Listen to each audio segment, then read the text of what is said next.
ద్వితీయోపదేశకాండము 33వ అధ్యాయము 8వ వచనం మనమందరం కలిసి చదువుకుందాం. రండి నాతో పాటుగా. లేవీయుని వచ్చి ఎట్లనెను, నీ భూమిము నీ ఊరివి నీ భక్తునికి కలవు. చాలు. ఒక మాట మరొకసారి చదువుకుందామండి. ఈ మాట దయచేసి నేను చెబుతుండగా నా వైఖరితో మీరు కూడా చెప్పండి, అందరూ స్పష్టంగా. లేవీని గూర్చి స్వరాలు విప్పాలి. లేవీని గూర్చి ఇట్లా అనెను. ఎవరన్నారు అంటే 33వ అధ్యాయం 1వ వచనంలో చూడండి. ఆ మాట చెప్తాను, నా వెనకాల మీరు చెప్పండి. దైవజనుడైన మోషే మృతి నొందక మునుపు అతడు ఇశ్రాయేలీయులను దీవించిన విధము ఇట్లిది. ఇప్పుడు 8వ వచనం. లేవీని గూర్చి ఇట్లనెను, నీ దుమ్మీము నీ ఊరీము నీ భక్తునికి కలవు. ఒకసారి. నీ దుమ్మీము నీ ఊరీము నీ భక్తునికి కలవు. ప్రార్థన చేసుకుందాం. పరిశుద్ధులైన తండ్రి, మీ పరిశుద్ధ నామమునకు స్తోత్రాలు.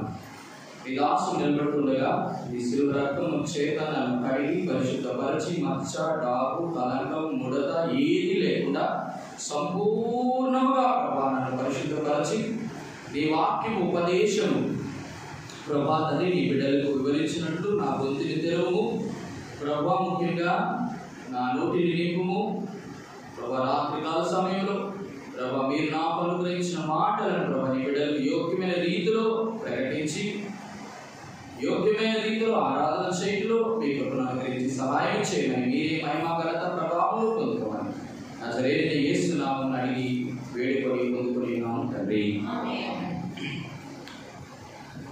దైవజనుడైన మోషే ఇంకా చనిపోలేదు. ఇంకా ఇశ్రాయేలు జనాంగం మొత్తం కూడా యెహోషువకు ఇంకా ఇవ్వబడలేదు. ఇవ్వబడన మునుపు దైవజనుడైనటువంటి మోషే యాకోబులో జనించినటువంటి 12 మంది కుమారులను ఇట్లా దీవించినాడు. అందులో లేవి అనేటువంటి వ్యక్తి ఎన్నో వ్యక్తిమా? మొదటిది రూబేను, రెండవది షిమ్యోను, మూడవది లేవి. కాబట్టి బాగా గమనించాలి. మూడవ వ్యక్తి లేవి గురించి దైవజనుడైన మోషే ఆయన మృతి పొందక మునుపు ఇట్లా దీవించినాడట. అయ్యా లేవి ఇలా రా అంటే, లేవి దైవజనుడైన మోషే దగ్గరికి వచ్చినప్పుడు లేవి మీద తన 2 చేతులు చాపి ఇట్లా మాట్లాడాడు. లేవి, నీ గురించి నేను ఒకటి పలకాలనుకుంటున్నాను. ఇది దేవుడు నాకు అనుగ్రహించినటువంటి దీవెన. ఏమిటి అంటే, నీ ఊరీము నీ తుమ్మీము నీ భక్తునికి కలవు. ఇక్కడ బాగా గమనించండి. ఈ మాటలు కేవలం లేవి గురించి మాత్రమే చెప్పబడేది. చాలా క్లిష్టమైన వర్తమానం. కొంచెం అర్థం చేసుకోవడానికి మనం ప్రయత్నం చేయాలి. లేవీని గురించి దైవజనుడైన మోషే ఇట్లా పలకడంలో ఉన్న ముఖ్య ఉద్దేశం ఏమిటి అని అంటే, బాగా గమనించండి. ఇప్పుడు దానిని మనం అర్థం చేసుకోవాలంటే ఈ భాగాన్ని 3 విషయాలుగా మనం అర్థం చేసుకోవాలి. మొదటిది, లేవి ఎవరి గురించి మాట చెప్పబడుతుందంటే, దైవజనుడైన మోషే లేవి గురించి చెప్తున్నాడు. దీన్ని ఏమంటామంటే, అయ్యా లేవి అయినటువంటి వ్యక్తి ఉన్నాడు కదా, ఆయన యాకోబు యొక్క 3వ కుమారుడు కదా, ఆయనకి నేను మీరు ఇచ్చినటువంటి ప్రేరణ ద్వారా ఇలా పలుకుతున్నాను, ఇలా దీవిస్తున్నాను. ఏంటో తెలుసా? లేవి నీ భక్తుడయ్యా అంటున్నాడు. ఎవరత? నీ భక్తుడు అంటే దాని అర్థం ఏంటంటే, దైవజనుడైన మోషే మృతు పొందక మునుపు, బాగా గమనించండి, మృతు పొందక మునుపు ఏ దైవజనుడైనా తన నోటి చేత పలకబడిన ప్రతి వాక్యము ఉపదేశము ఏదైనా మాట కానీ అది జీవితంలో నెరవేర్చబడుతుంది. కాబట్టి ఇప్పుడు లేవిని అంటున్నాడు, నీ భక్తునికి కలవు. దీన్ని ఏమంటామంటే, ఒక దైవజనుడు పలికినటువంటి సాక్ష్యాన్ని జ్ఞాపకం చేస్తుంది. మొదటిది ఏంటి? సాక్ష్యం. రెండోది బాగా గమనించండి. అయితే అతడు నీ భక్తుడే, కాకపోతే ఆ భక్తుడికి అయ్యా నీ ఊరీము నీ తుమ్మీము ఎవరివి?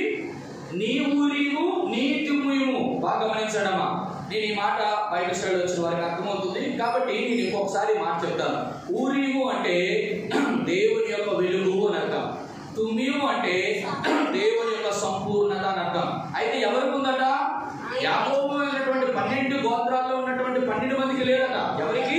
లేవికి మాత్రమే ఉంది ప్రత్యేకంగా. అంటే నేను అంటాను, ఎందుకయ్యా ఈ ఊరీము తుమ్మీము అని అంటే, ప్రధాన యాజకుడు ప్రత్యక్ష గుడారంలో వెళ్ళినప్పుడు బాగా గమనించండి, అది యుద్ధము మొదలైనప్పుడు కానీ దేవుని యొక్క చిత్తమును తెలుసుకోవడానికి దైవికమైనటువంటి మార్గంలో దేవుడు నడిపించడం కొరకు ప్రధాన యాజకుడు ఇశ్రాయేలు పక్షంగా ఏం చేస్తాడంటే ప్రార్థన చేస్తాడు. దేన్ని బట్టో?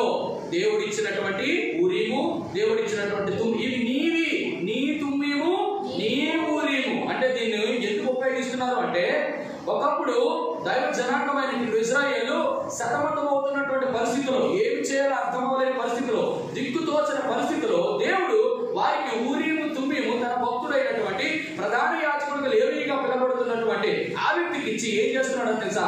దైవికమైన మార్గాన్ని ఎలా చేస్తున్నాడంటే సహాయం చేస్తున్నాడు. రెండోది ఏంటంటే, మొదటిది సాక్ష్యము నీ భక్తుడు, రెండోది నీ తుమ్మీము నీ ఊరీము అంటే దైవికమైనటువంటి మార్గం లేక దైవికమైన చిత్తము తెలుసుకోవడానికి దేవుడు ప్రధాన యాజకుడు అనుగ్రహించినటువంటి 2 సాధనాలు. అవే ఏంటట? నీ ఊరీము నీ తుమ్మును. రెండోది దేవుని సహాయాన్ని జ్ఞాపకం చేస్తుంది. మూడోది ఏం జ్ఞాపకం చేస్తుంది? చూడండి, మొదటిది సాక్ష్యము, రెండోది సహాయం. మూడోది ఏమంటున్నాడు? లేవీని గురించి నీ భక్తునికి నీ ఊరీము నీ తుమ్మీము కలవు. అంటే అర్థం ఏంటో తెలుసా? అవి కలవు అంటే అవి యాక్చువల్ గా ఉండవలసింది ఎవరికి అంటే దేవుడు. అవి దేవునివి. బాగా నీ ఊరీము నీ తుమ్మీము నీ భక్తునికి కలవు అంటే ఆ 2 ఎవరివి? ఎందుకు దేవుడు అంటే, దేవుడు అంటే ఊరీము అంటే వెలుగనం, తుమ్మీము అంటే సంపూర్ణతనం. ఈ ప్రపంచంలో ఏదైనా కూడా మీ తండ్రి సంపూర్ణుడు కనుక మీరు సంపూర్ణులుగా ఉండగలరు. అంటే ఇది ఎవరిది? దేవుడిది. కాబట్టి ఇది మనది కాదు. అంటే దేవుని అనుగ్రహం ఎవరికి? ఈ భక్తుడైనటువంటి లేవీడికి. కాబట్టి దీన్ని ఏమంటామంటే, మొదటిది సాక్ష్యము, రెండోది సహాయము, మూడోది బాగా గమనించండి, ఏదైనా దేవుని చిత్తానికి తెలుసుకోవాలంటే ఈ ఊరిని ఈ తుమ్మీము ఎవరికి అంటే లేవీడికి దేవుడు అనుగ్రహించాడు. ఒకడు అనుగ్రహించినప్పుడు దాన్ని ఏమంటామంటే, ఈ 2 కూడా లేకపోతే దేవునికి చిత్తం కూడా తెలుసుకోవడం కూడా అవ్వదు. దీన్ని ఏమంటామంటే, అది లేకపోతే దేవుని చిత్తం మనకు అర్థం కాదు. కాబట్టి దీన్ని ఏమంటామంటే, ఆ లేవీయుడికి దేవుడు సిద్ధపరిచినవి అనొచ్చు. ఏమంట? సిద్ధపరిచాడు. మీరు బాగా గమనించండి, ఏం సిద్ధపరిచాడు? ఊరీముని అంటే ఊరీముని సిద్ధపరచడం అంటే ఏం సిద్ధపరిచాడు? వాక్యాన్ని అనేటువంటి వెలుగుని, సంపూర్ణతని పరిశుద్ధాత్మ దేవుడిని కూడా సిద్ధపరిచాడు. కాబట్టి ఈ 3 విషయాలు బాగా గమనిస్తాం. బాగా గమనించాలి. ఈ వర్తమానం కొంచెం అర్థం చేసుకోవడానికి మనం బాగా అర్థం చేసుకుంటే తప్ప మనం ప్రభుని ఆరాధించడం చాలా కష్టం. కాబట్టి మొదటిది సాక్ష్యం చెప్పాడు, నీ భక్తుడు అన్నాడు. రెండోది సహాయం అన్నాడు, దేవుని చిత్తం తెలుసుకోవడానికి. అవి 2 లేకపోతే సిద్ధపాటు ఉండదు. కాబట్టి ప్రియమైన వాళ్ళారా, ఇప్పుడు ప్రభువుని మనం ఆరాధించడానికి ఇందులో మనం దేవుడు నేర్పిస్తున్న పాఠం ఏమిటి? బాగా గమనించండి. ఇప్పుడు లేవీయుల గురించి మనం కొంచెం మాట్లాడతారు. ఎవరి గురించి మాట చెప్పాడు? నీ ఊరిము నీ తుమ్ము నీ భక్తుని కలవంటే, ఇప్పుడు భక్తుడు అంటే ఎవరు? లేవీయుడు. బాగా గమనించండి. ఈ భక్తుడైనటువంటి ఈ వ్యక్తి లేవీయుడైతే ఎందుకు లేవి అని అంటే అర్థం ఏంటో చూడాలి. చూస్తే అక్కడి నుంచి మనం ఈ యొక్క ఆరాధన కొరకు వర్తమానం సిద్ధపరచుకుందాం. చూడండి, ఆదికాండ గ్రంథం 29వ అధ్యాయం 34వ వచనం. ఆదికాండ గ్రంథం 29వ అధ్యాయం 34వ వచనం. ఆమె మరలా గర్భవతి అయి కుమారుని కని తుదకు ఈసారి నా పిలిమిటి నాతో, చూడండి, ఈ తుదకు చివరికి నా పిలిమిటి నాతో కూడా హత్తుకొని ఉండును. అతనికి 3 కుమారులను కంటిని అనుకొని అందుచేత అతనికి లేవి అను పేరు పెట్టాను. బాగా గమనించండి, ఇక్కడ బాగా గమనించండి. యాకోబుకి చాలా ప్రియమైన భార్య ఎవరు? లేవి అని చెప్తారేమో అనుకున్నాను. లేవి అంట ద్వేషించబడినటువంటి మొదటి భార్య. ముందు వచ్చిన చెప్పండి అమ్మా, ముందు వచ్చిన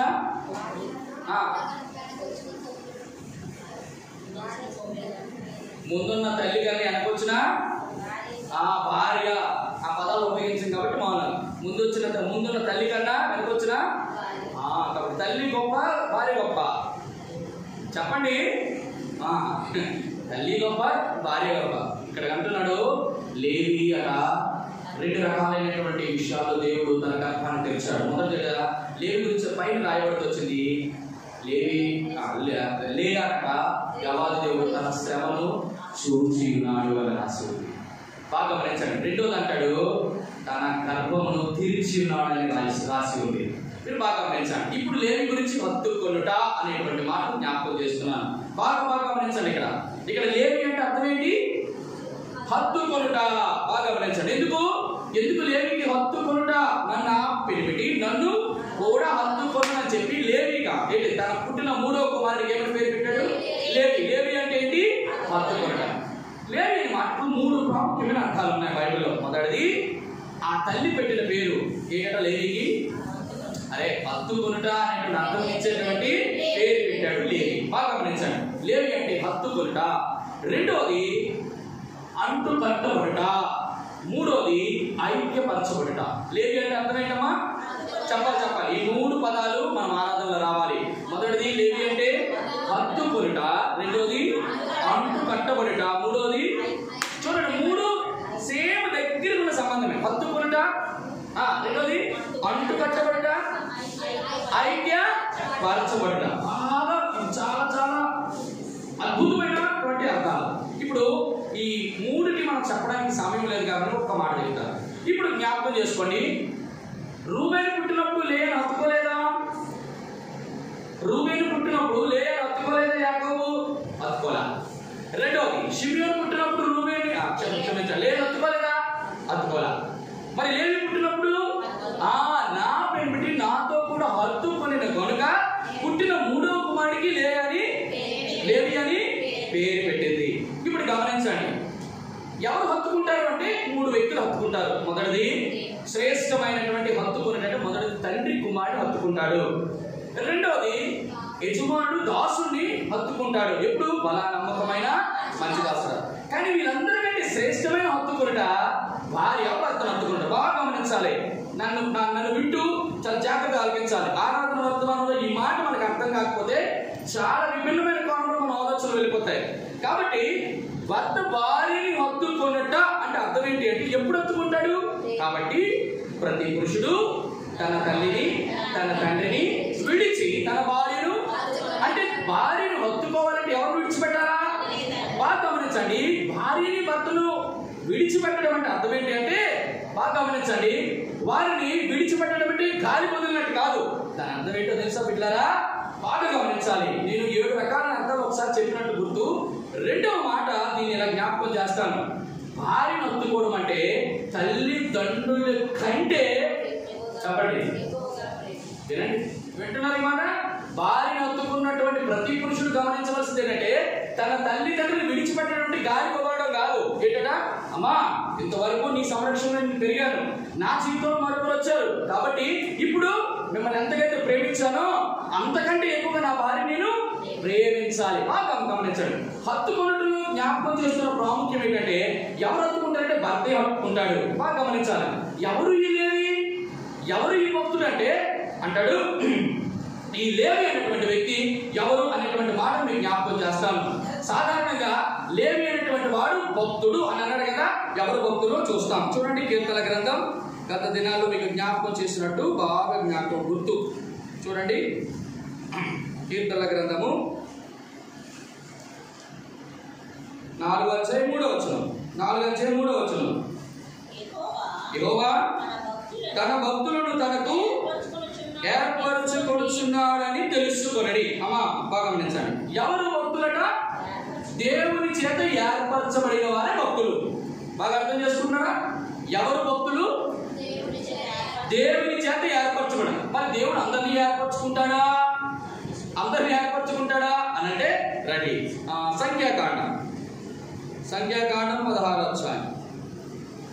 సంఖ్యాకాండము సమయం 16వ అధ్యాయం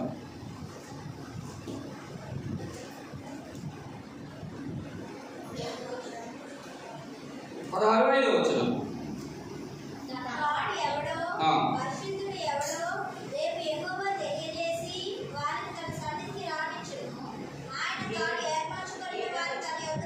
ఏడవ వచనం.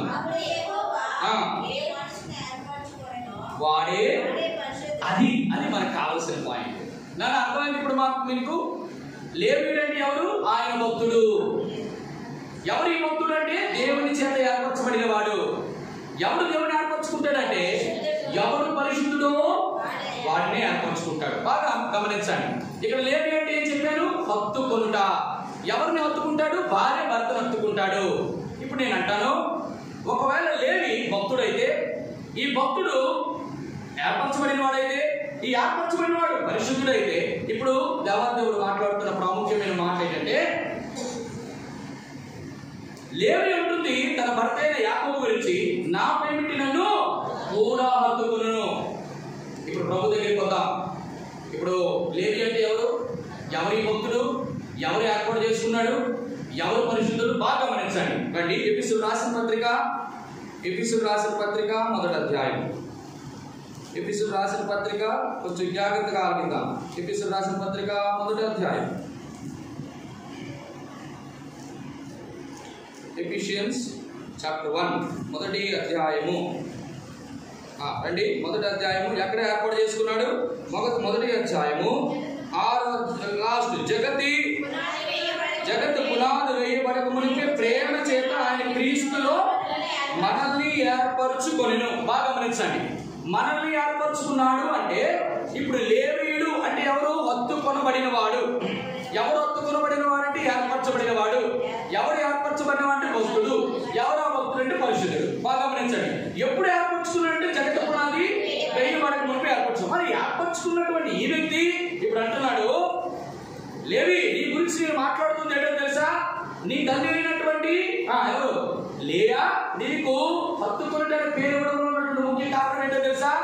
యాకోబు 2 సంతానం పుట్టినంత వరకు, నువ్వు పుట్టినంత వరకు నిన్ను హత్తుకోలే. ఎందుకు హత్తుకోలేదు? హత్తుకోవడం లేకపోవడానికి కారణం ఏంటి? సాధారణంగా గమనించండి. ఎవరు ఈ లేయా ఎవరికి సాదృశ్యం అంటే సంఘానికి సాదృశ్యం. యాకోబు ఎవరికి సాదృశ్యం? దేవునికి సాదృశ్యం. ఎందుకు 3వ సంతానమైన లేవి పుట్టినంత వరకు యాకోబు హత్తుకోలేదు?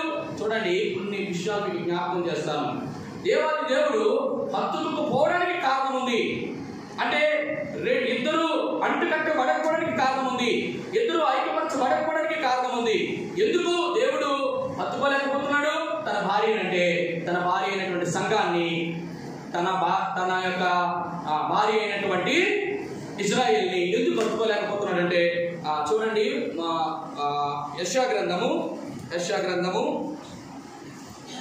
54వ అధ్యాయము, క్షమించండి, యెషయా గ్రంథం 59:1.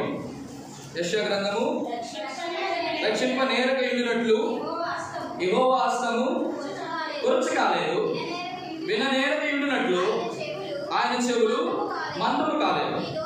అదిగో మీ దోషములు మీకును మీ దేవునికి. ఇప్పుడు లేవీయుడు మనమే అయితే మనకును దేవునికి అడ్డంగా. ఇప్పుడు ఏమన్నాను? లేవి అంటే హత్తుకొనుట. ఎవరు పెట్టారు? లేయా ఎవరికి సాదృశ్యం? సంఘానికి. యాకోబు దేవాదేవునికి. బాగా గమనించండి. ఇప్పుడు వీళ్ళిద్దరూ హత్తుకోకపోవడానికి కారణం మధ్య ఏంటి? దోషం అనే అడ్డు ఒకటి ఉంది. బాగా గమనించండి. ఈ అడ్డు ఉంటే భర్త భార్యను హత్తుకోలేడు, భార్య భర్తని హత్తుకోలేడు. అంటే దాని అర్థం వీళ్ళిద్దరూ హత్తుకోవాలి, అంటు కట్టబడాలి, ఐక్యపరచబడిన మధ్యలో ఉన్న అడ్డు కూడా తొలగించబడాలి. బాగా గమనించండి. ఈ అడ్డు కూడా ఎందుకు వచ్చింది? మీ దోషములను బట్టి. బాగా గమనించండి. ఇప్పుడు అంటున్నాడు, మీకును మీ దేవునికి మధ్య అడ్డు కూడా. అసలు భర్త కదా భార్యను హత్తుకోవాలి, అవునా కదా? భర్త భార్యను కదా హత్తుకోవాలి. ఇప్పుడు మనకు భర్త ఎలాగైనా ఆయన దేవుడు. యెషయా గ్రంథము 54వ అధ్యాయము 5వ వచనం. యెషయా గ్రంథం 54:5. నీ సృష్టి చెప్పమ్మా. నిన్ను సృజించిన వాడు, గమనించండి, నిన్ను సృజించిన వాడట, నిన్ను పుట్టించిన వాడట, నిన్ను నిర్మించిన వాడట, నిన్ను రూపించిన వాడట, మనకు భర్త ఉన్నాడు. ఆ భర్తకి ఎటువంటి పేర్లు ఉన్నాయి చూడండి. అక్కడ సైన్యములకు అధిపతి యెహోవా అని పేరు, విమోచకుడు. అదిగో సర్వలోకమునకు. సర్వలోకమునకు దేవుడైనటువంటి ఈయన తన భార్య అయినటువంటి లేయాగా పిలబడుతున్న సంఘాన్ని ఎందుకు ఒత్తుకోలేకపోతున్నాడు? కారణం మధ్యలో దోషం వచ్చింది. ఈ దోషం వచ్చిన కారణం చేత ఏమైపోయాడు? ఇప్పుడు మధ్యలో అడ్డు వచ్చింది. ఇప్పుడు అడ్డు వచ్చింది, ఒత్తుకోలేకపోతున్నాడు. అంటే వారు ఎలా ఉన్నారు? దూరంగా ఉన్నారు, వేరుగా ఉన్నారు, ఎడబాసి ఉన్నారు. బాగా గమనించండి. దూరంగా ఉన్నారు, వేరుగా ఉన్నారు, ఎడబాటుగా ఉన్నారు. ఎక్కడ ఎలా వేరైపోయామో చూద్దామా ఒక మాట. చూడండి, ఎఫెసీయులకు రాసిన పత్రిక 4:18 ఈ మాటలు బాగా గమనించాలి. ఎఫెసీయులకు రాసిన పత్రిక 4:18 వారైతే గలవారై కఠినం వలన అజ్ఞానము చేత అది అండర్లైన్ చేసుకోండి. దేవుని వలన కలుగు జీవములో నుండి, అది జీవములో నుండి వేరుపరచబడ్డారట.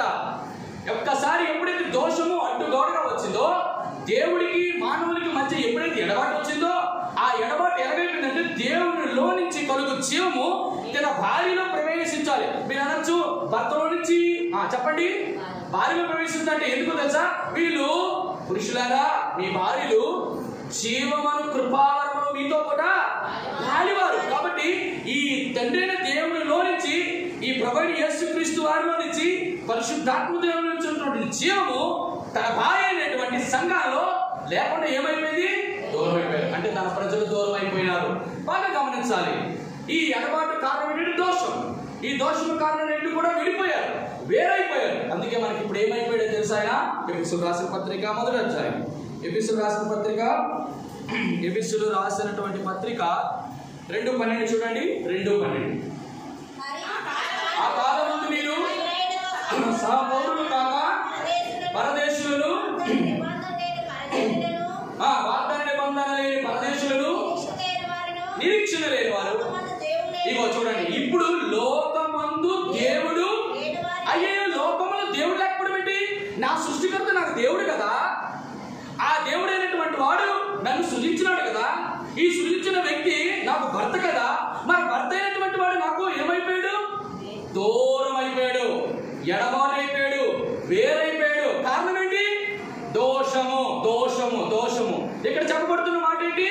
ఎప్పుడైతే దేవుడు దూరం అయిపోయాడో, ఇప్పుడు దేవుడికి మానవులకి మధ్య ఎటువంటి కనెక్షన్ లేదు, కరెక్షన్ లేదు, కమ్యూనికేషన్ లేదు, కనెక్షన్ లేదు, కరెక్షన్ లేదు, కమ్యూనికేషన్ లేదు. మొత్తం అంతా కూడా దూరం అయిపోయినా. బాగా గమనించాలి.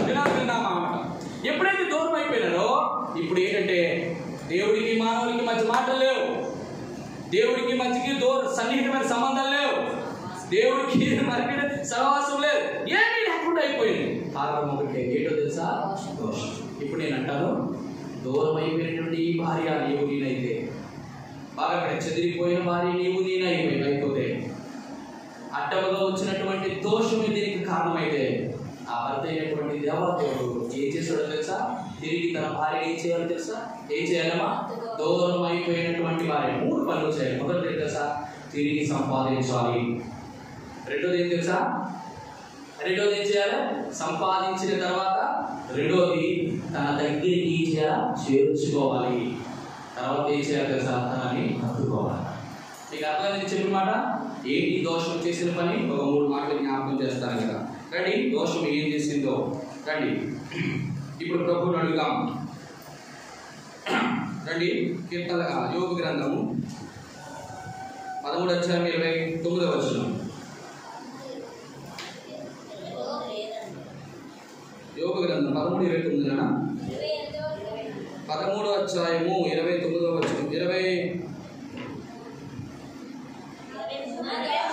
23 రైట్.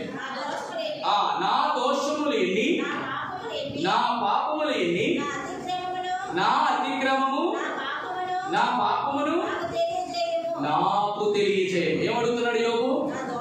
అయ్యా, నీకు నాకు మధ్య అడ్డము దోషమైతే నా దోషములు ఎన్నో నాకు తెలియజేయమంటున్నాడు. ఇప్పుడు అంటున్నాడు, తెలియజేయాలా? నీకు తెలియజేయాలా? రండి చూపిస్తాను. కీర్తన గ్రంథం 90:8 కీర్తన గ్రంథం 90. నా దోషములు నీవు నీ ఎదుట తెలియజేయమన్నప్పుడు ఏం చేశాడు దేవుడు? ఎక్కడున్నాడు? తెలియజేయాలంటే ఎన్నున్నాయో ఆయన దగ్గర ముందు ఉండాలి. అది ఎలా ఉంచాడు దేవుడట చూడండి. కీర్తన గ్రంథం యోబు గ్రంథము 14:17. యోబు గ్రంథం 14:17. ఈ మాట రాసుకోవాలి. యోబు గ్రంథము 14:17. నా అతిక్రమం సంచిలో ముద్రింపబడి ఉన్నవి, నేను చేసిన దోషములు అదుగో భద్రముగా ఉంచుకున్నాడట. మనం చేసిన ప్రతి దోషము నీకు నాకు మన భర్త అయిన యేసుక్రీస్తు ప్రభువు తండ్రి దేవుడికి ఎడబాటైనటువంటి ఈ దోషములు ఆయన సంచిలో భద్రముగా ఉంచుకున్నాడు. ఎక్కడున్నాడట? ఆయన ఎదుట ఉంచుకుని ఉన్నాడట. చూడండి ఇప్పుడు ఆ దోషముల యొక్క పరిస్థితి ఎలా ఉందో. యెషయా గ్రంథము 64:6. యెషయా గ్రంథం 64:6. యెషయా గ్రంథము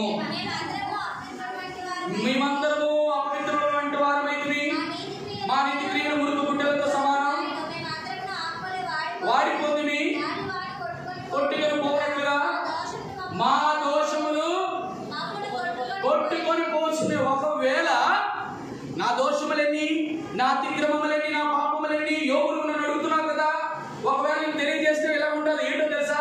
నువ్వు చేసిన ప్రతి దోషము, మనం చేసిన ప్రతి పాపం, అతిక్రమము ఆయన ఎదుట ఉందట, ఆ సంచిలో భద్రముగా ఉంచుకున్నాడట. ఒకవేళ కానీ నేను తెలియజేస్తాననుకో ఆ దోషములు మిమ్మల్ని ఏం చేస్తాయి? కొట్టుకొని పోవడానికి అర్థం ఏంటో తెలుసా? విజయవాడలో వరదలు వచ్చాయి. ఏ మనిషి ఎక్కడ కొట్టుకుపోయాడో తెలియడు, పోయినాడు పోతాడు, ఉన్నాడు ఉన్నాడు. అంటే అర్థమేంటి? దోషములు వరద వల్లే మనం ముంచేస్తాయి, దోషములు వరద వల్లే మనం కొట్టుకొని తీసుకుని వెళ్ళిపోతాయి. అయితే అంత ఎక్కడ కొట్టుకెళ్ళిపోతాయి తెలుసా?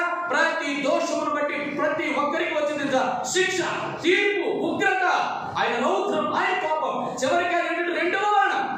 బాగా గమనించండి. అటు వెళ్ళిపోయినటువంటి మన జీవితంలో యాకోబుకి సాదృశ్యమైన దేవాలయుడు మనకు భర్తగా ఉండి లేయాని హత్తుకోవడానికి కారణం ఏంటంటే ఒక్క లేవి అనేటువంటి వ్యక్తి పుట్టడం ద్వారా. ఇప్పుడు అంటున్నాను, ఈ దోషముల వరకు పోవాలి, ఈ అడ్డు కూడా పోవాలి, ఈ యొక్క అతిక్రమం పోవాలి. ఏం చేయాలి? ఈ దోషములకి చాలా జాగ్రత్తగా గమనించాలి. ఇప్పుడు అంటాను, ఈ దోషముల వరకు మనం ఏం చేయాలి అంటే రెండు ఒక్కొక్క మాట చెప్తాను. ఈ దోషముల వల్ల మనకు ఉన్నటువంటి పరిస్థితులు ఏంటో జ్ఞాపకం చేస్తాను. మొదటిది ఒక్కొక్క మాట చూపిస్తాను. యెషయా గ్రంథం 59:3. యెషయా గ్రంథం 59:3. నీ చేతులు రక్తము చేతను, నీ వ్రేళ్ళు దోషము చేతను. ఇప్పుడు గమనించండి, దోషము మనిషిని ఏం చేస్తాయి? అపవిత్రపరుస్తాయి. బాగా గమనించండి. అంటే అపవిత్రపరచబడ్డాం కాబట్టి, దోషం అడ్డుకోవడానికి నిలిచింది కాబట్టి, భర్త అయినటువంటి దేవుడు సంఘాలైనటువంటి నిన్ను నన్ను హత్తుకోలేకపోయాడు. బాగా గమనించండి. మొదటిది అపవిత్రత ఉంటే భర్త ఎటువంటి వాడు తెలుసా? నేను పరిశుద్ధుడు కనుక, అంటే పవిత్రుడైనటువంటి దేవుడు అపవిత్రురాలుగా ఉన్నటువంటి భార్యని హత్తుకునే, అందుకే గుణవతి అయిన భార్య దొరుకుతారు అటు ముత్యము కంటే అమ్ముడు సుబుద్ధి గల భార్య యెహోవా యొక్క. బాగా గమనించండి. మొట్టమొదటి మనం అపవిత్రతలో ఉన్న దోషములను బట్టి. రెండవది గమనిస్తాం. చూడండి యెషయా గ్రంథం, క్షమించండి, కీర్తన గ్రంథం 119:155. త్వరగా చదవండి. కీర్తన గ్రంథం 119:155. భక్తిహీనులు నీ కట్టడలను ఎరుగుటలేదు కనుక రక్షణ వారికి. బాగా గమనించండి. ఎప్పుడైతే దోషములు అడ్డుగా వచ్చాయో భర్తకి భార్యకి ఏమైపోయింది? దూరం పెరిగిపోయింది. కారణం ఏంటి అంటే భక్తిహీనత వల్ల. భక్తిహీనత వల్ల దేవదేవుడు రక్షించాలనుకున్నా రక్షించలేకపోతున్నాడు. ఇప్పుడు ఈ భక్తిహీనత పోవాలి. ఎందువల్ల భక్తిహీనత వచ్చింది? చూడండి కీర్తన గ్రంథం 106:6. త్వరగా తీయండి, ఇలా టైం అయిపోయింది, 5 నిమిషాలు ఉంది. కీర్తన గ్రంథం 106:6. మా పితరుల వల్లనే మేము పాపము చేస్తే అదిగో మా దోషములను కట్టుకొని భక్తిహీనం అయిపోయినాం. భక్తిహీనత కారణం ఏంటి? ఇప్పుడు దోషం. ఆ దోషం భక్తిహీనత కారణం చేత రక్షణ మాకు దేవాన్ని నన్ను రక్షించు. అందుకే అంటాడు, రక్షింప నేరకు ఎండునట్లు నా హస్తము కూర్చకాలి, కానీ నేరకు ఎండినట్లు నా యొక్క చెవులు మందము కాలేదు. కారణం ఏంటి? నీకు నాకు మధ్య దోషములు. దేవా, మరి అడ్డముగా ఉన్నటువంటి ఈ దోషములు నన్ను భక్తిహీనుడుగా మారిస్తే, ఈ దోషములు రక్షణ పొందకుండా చేస్తే, ఈ దోషములను అడ్డు కూడా నన్ను చెప్పండి అపవిత్రులుగా మారిస్తే ఏంటి దీనికి ప్రక్షాళన? మూడవది చూడండి, జ్ఞాపకం చేస్తాను. యెషయా గ్రంథం 50:1. యెషయా గ్రంథం 50:1. యెహోవా ఎలాగ సెలవిస్తున్నాడు? నేను నీ తల్లిని విడనాడిన పరిత్యాగ పత్రిక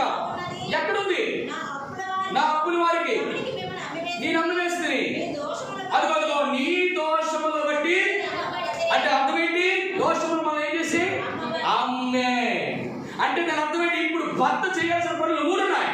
మొదటి, అమ్మబడిన వాడిని సంపాదించాలి, క్రైమ్ చెల్లించాలి. రెండవది, భక్తిహీనులు దోషములు బట్టి రక్షణ కావాలి. అంటే ఈ దోషములు ఏం చేయాలి? తన యొద్దకు దూరం అయిపోయాం. మీకు అర్థమవుతుంది నేను చెప్పిన మాట? రక్షణ దూరం అయిపోయామంటే మనం క్రీస్తుకు మునుపు దూరస్థలము. ఈ దూరస్థులైన వారు తన యొద్దకు ఎవరిని ఏర్పరచుకుని, చూడండి అన్నమాట. సంఖ్యాకాండము 16వ అధ్యాయం, త్వరగా సంఖ్యాకాండము 16వ అధ్యాయం, సంఖ్యాకాండము 16వ అధ్యాయము, చాలా చక్కటి మాట, 9వ వచనం. త్వరగా, తన మందిర సేవ చేయుటకు యెహోవా లేవీయుల్ని మందిర సేవ చేయుటకు మిమ్మల్ని తన యొద్దకు చేర్చుకొనుటకు మీరు సమాజం నుండి నిలిచిన వారు చేయబడిన సేవ చేయనట్లు ఇశ్రాయేలు సమాజం నుండి మిమ్మల్ని వేరుపరచుట మీకు అల్పముగా. అంటే అర్థమైన, తన యొద్దకు చేర్చబడాలి అంటే బాగా వెళ్తుంది. తనకి దేవుడు ఏదో పని ఉంది, ఆ పని కొరకు తన యొద్దకు చేరాలంటే ముందు వాళ్ళు దూరస్తులైపోయిన కారణం ఏంటంటే దోషములు బట్టి. బాగా గమనించండి, అపవిత్రులమైపోయినాం, ఆయనకు దూరస్థం అయిపోయిన కారణం ఏంటంటే భక్తిహీనత. దూరస్థం అంటే తన రక్షణ మనకు దూరం అయిపోయింది. మూడోది ఏంటి? దోషములు బట్టి మనము అమ్మబడిపోయాం. అంటే అమ్మబడినటువంటి మనల్ని, భార్యని ఇప్పుడు భర్త అయినటువంటి వాడు సంపాదించాలి. సంపాదించకపోతే తిరిగి మళ్ళీ తన భార్య కాదు. మీరు అన్నట్టు అదేనా సంపాదించాలా? వెళ్ళిపోయిన భార్యను సంపాదించాలి. అవును, ఇశ్రాయేలు అమ్మబడ్డారు పాపానికి, మనము కూడా పాపానికి అమ్మబడ్డాం. అటువంటి మనల్ని దేవుడు ఏం చేశాడో తెలుసా? అమ్మబడిన మనల్ని ఈ దోషమైన అడ్డుకోవడాన్ని కొట్టడం వరకు క్రయమును చెల్లించాల్సి వచ్చింది. బోయాజు దగ్గరికి వద్దాం ఒకసారి. రూతు గ్రంథం రండి, రూతు గ్రంథానికి వద్దాం. రూతుని బోయాజు ఎట్లా సంపాదించాడు చదువుతారన్నమాట. న్యాయాధిపతుల తర్వాత ఉన్నది రూతు. చూడండి 4వ అధ్యాయము 10వ వచనం, ఆఖరి మాట. నేను మహలోను భార్య అయిన రూతును మోయాబు రాలిని సంపాదించుకొని, అది లెక్క ఏంటడా? పెళ్లి చేసుకోవాలంటే ముందు తిన భార్యని సంపాదించాలి. సంపాదించకుండా, ఉద్యోగం లేకుండా, చదువులు అయిపోయి వయసు అయిపోతుందని పెళ్లిని మాత్రం చేసుకోమాకండి. ముందు సంపాదన కలిగి ఉండాలి, ఉద్యోగం కలిగి ఉండండి, వ్యాపారం కలిగి ఉండాలి, భరోసా కలిగి ఉండాలి, బాధ్యత కలిగి ఉండాలి, భారం కలిగి ఉండాలి. అప్పుడు పెళ్లి చేసుకుంటే భార్య దగ్గరికి వచ్చి సుఖపడతారు. ఎవరు చేసుకుంటాడు ఇక్కడ? నేను మోయాబీయులైనటువంటి రూతు, అన్యురాలైనటువంటి రూతు, నువ్వు విగ్రహారాధిక రూతుని నేనేం చేస్తున్నాను? ఇప్పుడు సంపాదించి పెళ్లి చేసుకోండి. ఇది తీర్మానం. ప్రియమైన వారలారా, ఇక దేవాది దేవుడు అంటున్నాడు, బోయాజుకి సాదృశ్యమును యేసుక్రీస్తు ప్రభువారు, నేను దోషముల చేత నువ్వు అపవిత్రురాలు అయిపోయినా, దోషముల చేత నువ్వు అమ్మబడిన నిన్ను నేను పంటాను. ఎవరి దగ్గర నుంచి? దేవుడు అంటున్నాడు. ఇప్పుడు ఏం చేయాలంటే క్రైమ్ చెల్లించాను. ఎందుకో తెలుసా? సాతాను మధ్య అడ్డుకున్నాడు. ఎలా తీసుకెళ్ళిపోతావు? అపవిత్రురాలు నువ్వు ఎలా తీసుకెళ్ళిపోతావు? పెళ్లి చేసుకుంటావు? ముందు పరిశుద్ధపరచాలి. అర్థమవుతుంది చెప్పిన మాట? అమ్మబడాలి అంటే చెప్పండి, క్రైమ్ చెల్లించాలి. ఎక్కడ క్రైమ్ చెల్లించాడు మన ప్రభువైన యేసుక్రీస్తు వారు తెలుసా? తన భార్య అయినటువంటి ఇశ్రాయేలు కొరకు, తన భార్య అయినటువంటి చెప్పండి తన యొక్క సంఘము కొరకు ఏం చేశాడు? సిలువలో తన విలువైన శ్రేష్టమైన రక్తాన్ని, గొర్రె పిల్ల వంటి నిర్దోషము నిష్కలంకమైన పవిత్రమైన రక్తము నీ కొరకు నాకు ఆఖరి బొట్టు వరకు తన రక్తము కాల్చాడు. రక్తము కాల్చమంటే రక్తములోని ప్రాణము ఉంది. అంటే ప్రాణము ఏం చేశాడు? నీ కొరకు నాకు భార్య నిన్ను చేర్చుకోవడానికి, నా జ్ఞాపకాలు నీ దగ్గర ఉండడం కొరకు, నీతి ద్వారా దయా దక్షిణ పూర్వకంగా నేను ప్రదానం చేస్తున్నాను కదా, నీవు నాకు తోడుగా ఉంటావని జ్ఞాపకార్థముగా నేను చనిపోయిన పర్లేదు, నేను నీ కొరకు మరణించిన పర్లేదు, నీ కొరకు నేను అప్పగించుకున్న పర్లేదు, నేను ఏర్పాటు చేసుకున్నాను. నువ్వు పరిశుద్ధంగా మార్చబడాలి, నీవు నియమించబడాలి, నా కొరకు నువ్వు బ్రతకాలని చెప్పి యేసుక్రీస్తు ప్రభువు ఈ లోకానికి వచ్చి నీ కొరకు నా కొరకు ఆజ్ఞాపూర్వకమైన రాతగల పత్రాన్ని నేతులతో కొట్టి దాని మీద చేపలతో తుడిచివేసి తన రక్తము చేత ఏది కూడా కనబడకుండా నీ దోషము నా దోషములు ఏం చేశాడు? కలవరి శిలువలో గమనించారు. ఆ రక్తము చిందించడం ద్వారా సర్వమానవారి యొక్క దోషములన్నీ కూడా కొట్టుకొని వెళ్ళిపోయి మరణానికి చేరువవుతాడు. ఆపేశాడు దేవుడు. ఎందుకు? యేసుక్రీస్తు రక్తం పాతాళానికి మానవుని యొక్క ప్రవాహానికి దోషానికి మధ్య ఏమైంది? యేసుక్రీస్తు అన్నాడు, మనుషులకు దేవునికి మధ్య వరకు ఒకటి ఆయన క్రీస్తు చేశాను అన్నాడు. ఆయన వచ్చి రక్తం కాచి ఏం చేశాడు? ప్రియమైన వల్ల నా యేసు ప్రభు గారు లేకపోతే ఈ రోజు నా జీవితం ఏమైపోయినా తెలుసా? నువ్వు మరణిస్తే, నేను మరణిస్తే, ప్రియమైన వల్ల దేవుడు లేకుండా మరణించి ప్రతి ఒక్కరు పాఠాలు. ఈ రోజు నీ కుమారుడు, నీ కూతురు, నీ భార్య, నీ భర్త ఎవరైనా కానీ యేసు ప్రభు నందు విశ్వసించకుండా, అయ్యో చాలా మంది ఇంటిలో ఉన్నటువంటి రక్షణ పొందినటువంటి వారే, దేవుడి చేత ఏర్పరచబడినటువంటి దేవుడు పరిచయటువంటి నీ భార్య నీ భర్త పిల్లలు కానీ యేసు ప్రభువు నమ్మకుండా ఈ రోజు రాత్రి దేవుని పిలిపోయి వెళ్ళిపోతే ఆ దోషముల యొక్క ప్రవాహానికి నరకములోనే ఉండవలసిన నీ కుమారుడు నీ కుమార్తె యేసుక్రీస్తు రక్తము ఏం చేసింది? ఎప్పుడు అవుతుందో తెలుసా? నా యందు విశ్వాసం ఇచ్చేవాడు రక్షించబడ్డాడు. అపవిత్రుల క్షమించాడు. అమ్మబడిన మన దేవుడు ఏం చేశాడు? తన రక్తాన్ని ఇచ్చి కొనుక్కున్నాడు. రెండోది ఏం చేశాడు? సంపాదించుకున్నాడు. సంపాదించినది రక్షణకు దూరంగా అందుకంటాడు యేసుక్రీస్తు రక్తం ద్వారా ఈరోజు క్రీస్తులకు సమీపస్తారు. చూడండి యేసురాసిన పత్రిక చూసి మనం ముగిస్తాం. త్వరగా సమయం అయిపోతుంది. చెప్పడానికి అనేక విషయాలు ఉన్నాయి కానీ సమయం హద్దుబాటును బట్టి నేను చెప్పలేకపోతున్నాను. ఆ కాలమందు అది కాదు నాన్న, క్రీస్తు రక్తం చేసుకొని అయినను దూరస్తులైన మీరు ఇప్పుడు క్రీస్తు యేసునందు క్రీస్తు రక్తం వల్ల అబ్బా ఎంత దాని అర్థం ఏంటి తెలుసా? ఈ రక్తం వల్ల మనుషులకి దేవుడికి మధ్యన దోషములు ఏదైతే కొట్టుకొని వస్తుందో కదా, గమనించండి, ఏదైతే ప్రవాహం అనే దోషములు కొట్టుకొని వస్తుంది కదా, ఆ ప్రవాహానికి అడ్డుగా ఏమొచ్చింది? యేసు ప్రభు రక్తం వచ్చింది. ఈ ప్రవాహం ఆ ప్రవాహానికి వెంటనే కొట్టు మళ్ళీ వెనకే మొత్తం ఆ రక్తంలో ఈ దోషములన్నీ కూడా ఇప్పుడు రక్తమే కనబడుతుంది. రక్తం కనబడగానే దోషములన్నీ కూడా మాట మంచిలేదు. అందుకంటే యెహోవా కీర్తనలో 38 వచ్చింది అనుకుంటా, యెహోవా దోషములను కనిపెట్టి అసలు నిజంగా చెప్పండి 103వ కీర్తనలో రాయబడి వచ్చింది, నా దోషములను బట్టి ఆయన నాకు ప్రతిఫలం ఇవ్వలేదు చెప్పి. చూడండి ఆ మాట కీర్తన గ్రంథం 103 అధ్యాయం. కీర్తన గ్రంథం 103 నా దోషములను బట్టి ప్రతిఫలం ఇయ్యలేదు. ఇంకో మాట చూడండి, ఆ మాట అక్కడ రాయబడుతుంది. చూడండి 3వ వచనం, ఆయన దోషములన్నిటినీ క్షమించడం అంటే ఓ పీపుస్ అమ్మా ఏం చేసాడు తెలుసా? క్షమించడం అంటే ఒక మాట చెప్తాను చూడండి. ఎఫెసీయులకు రాసిన పత్రిక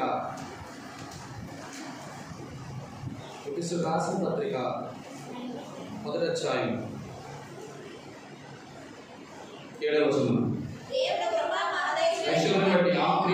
ఆయన రక్తము మనకు విమోచనం అనగా మన అపరాధ దోషములకు క్షమాపణ కలిగి ఉన్నాను. ఆ కారణం చేత నీకు నాకు మధ్య అడ్డిగోడని ఆ రక్త ప్రభావంలో పుట్టుకొని పోవడం బట్టి ఈ భర్త ఎడమగా దూరమున్న భర్త వారిని అందుకోవడానికి అవసరం ఏర్పడింది. దూరముగా ఎవరికో అమ్మబడినటువంటి ఈ వారిని దేవాదేవుడు నా రక్తం చేత మరలా కొడుకున్నాడు ప్రయోగించి. 3వది ఏంటో తెలుసా? చెప్పండి. అపవిత్రులు అయిపోయిన మనల్ని ఏం చేశాడు దేవాదేవుడు?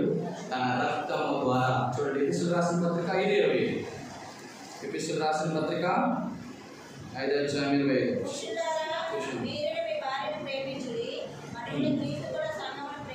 అది కలంకమైన ముడిదనేది ఏదైనా లేక పరిశుద్ధమైన దోషం మైగలగాను ఆయన తన నిలబెట్టుకోవాలి. వాక్యముతో ఉదక స్నానము తన పవిత్ర పరిశుద్ధ పరిస్థితికై దేవాదేవుడు ఎంతో గొప్పవాడండి.